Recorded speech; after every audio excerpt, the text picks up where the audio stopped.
Bonjour. Troisième mandat, Macky piégé par ses hommes. La une de Wolf Quotidien ce matin. Le journal à la page 3 avec mon confrère Charles Gaïkiguien fait savoir que Macky est sous pression. Le chef de l'État est de plus en plus acculé par les faucons de son parti. Certainement pour protéger leurs arrières. Il le pousse envers et contre tous à se représenter pour la troisième fois à l'élection présidentielle de 2024. Le président de la République semble être sous l'emprise des faucons de son parti. De poursuivre mon confrère, accueillant ce week-end à Podor, Macky Sall, Cheikh Oumar Anne, le ministre de l'Enseignement supérieur, a déclaré qu'ils n'accepteront pas qu'il renonce à briguer un troisième mandat. Avant le maire de Podor, l'ancien député Bougazeli avait également déclaré que le chef de l'État avait le droit de se représenter à la prochaine élection présidentielle. Le député Aliou Dembourou-Sow pousse également Macky à renier sa parole. Il le pousse, quel qu'en soit le prix, à briguer un troisième mandat. Or, Macky Sall a lui-même avoué que la Constitution lui interdit de briguer un troisième mandat, même si entre-temps,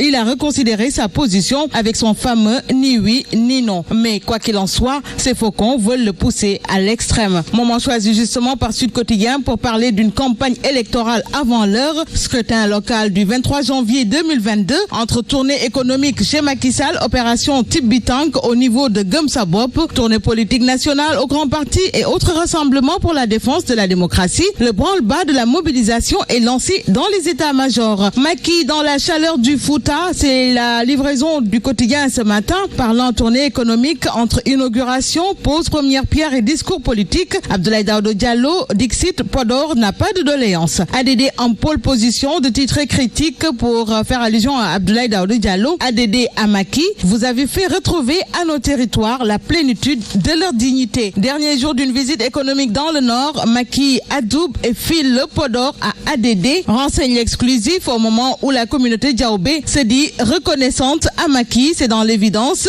ADD et Farbangom déroulent le tapis rouge à Macky, informe les Échos. Étape de Boki Dialoubé et entrée dans les Agnam. Macky tresse des lauriers à Abdoulaye Daouda Diallo. Farbangom démontre à nouveau sa force dans le Fouta. Et ce n'est pas tout, le quotidien là se renchérit. Macky Sall porté en triomphe au Fouta entre inauguration et lancement de travaux. Et justement dans le soleil, Macky Sall lance aux populations du Fouta le contrat de confiance entre nous se poursuit. La carte sanitaire de la région de Matam se renforce. Retenez 2 milliards de francs CFA pour l'écomusée Paul Daniam Godo. Ah, ces fabricants de l'État, c'est le titre de 24 heures ce matin pour parler de ce délitement sécuritaire et démocratique sénégalais avec à la une les images de certains nervis munis de leur gourdin. La République des nervis, d'à noter le journal. La loi du plus fort a pris la place de la République. Guy Marius Sagna note, Monsieur le Président Macky Sall, le premier nervi qui sera tué au Sénégal sera signé de votre propre main. D'à noter le journal, tandis que nous passons à Source A qui justement renseigne que ça a mal tourné au nord lors de la tournée économique de Macky Sall à cause de la location de jeunes Dakarois convoyés au nord du Sénégal pour grossir les rangs de Mamadou Racine Sy. Des jeunes des HLM et de biscuiteries ont été loués à coups de billets de banque et convoyés à bord de bus. À l'arrivée, quand ils ont appris qu'ils ont été moins payés que d'autres jeunes de la banlieue, les mécontents ont saccagé un bus climatisé. Plusieurs boy towns ont été arrêtés par la gendarmerie de Ndjoum. Mamadou Anne proposait à chaque jeune 20 000 francs CFA pour accueillir Macky à Podor. Dakar Times choisit le moment pour parler des élections en 2022 et indique qu'on va vers un couplage des locales et des législatives. Mais dans Direct News,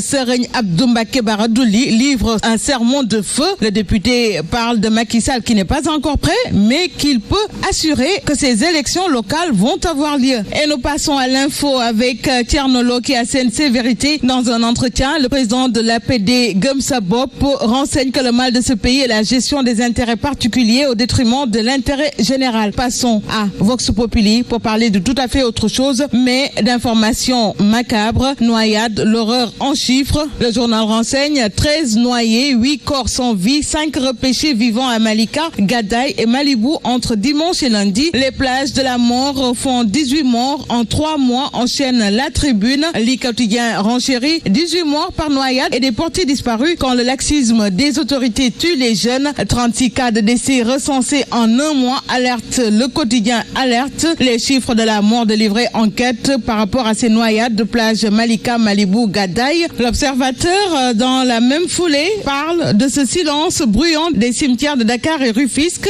Pikine, Tchaoulène, Djokoul, Dangou, au bord de la saturation. Et nous passons à Rewmi Quotidien pour parler de tout à fait autre chose. Il s'agit de la sécurisation en cours de la Casamance. Mes confrères confrère titre les rebelles dans une situation difficile. Libération dans un document exclusif livre ces tempêtes au cœur de la filière arachidière sur fond de spéculation avortée. 2,056 milliards de francs CFA volés à des opérateurs. L'homme d'affaires mordien cueilli à l'AIBD par la sûreté urbaine alors qu'il embarquait pour Abidjan. Et nous passons au quotidien des sports avec Stade. Tout d'abord, Euro, entrée du Portugal face à la Hongrie. France contre Allemagne, choc des titans. Et puis bouclons avec Sonolambe, alité depuis plusieurs mois. Doublesse, gravement malade. Son état de santé inquiète. Il parle difficilement. Sa fille a son chevet à Kermassar. Bonne lecture à tous.